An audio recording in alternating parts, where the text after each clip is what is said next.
अस्सलाम वालेकुम व्यूवर्स, कैसे हो आप? सब ठीक ठाक हो? उम्मीद करता हूँ कि सब ठीक ठाक होंगे और खैर खैरियत से होगी।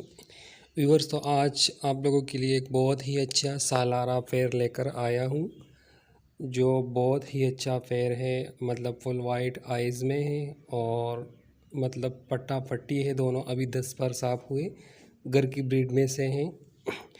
तो ये सेल के लिए अवेलेबल है। बहुत ही अच्छा नायाब जोड़ा है। जिस भी भाई को चाहिए तो जो नंबर मैंने दी है उस से मेरे साथ रब्ता करें।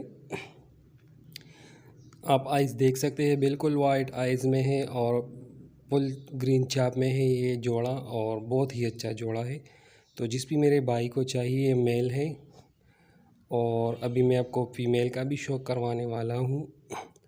तो जोड़ा तो बहुत अच्छा है, जिस भाई को चाहिए तो वो मुझसे रब्ता कर सकता है। और रेट भी बहुत मुनासिब है, क्योंकि आपको पता है सालारे आजकल चल रहे हैं और महंगे भी हैं, तो रेट मेरा स्लो है। आप देख सकते हैं फुल ग्रीन चाप में मेल है। और ये वीडियो में अच्छा नहीं आ रहा, लेकिन हाथ में ये बहुत अच्छा कबूतर है। ये फीमेल है, बड़ी नोक में वाइट आइज़ में है।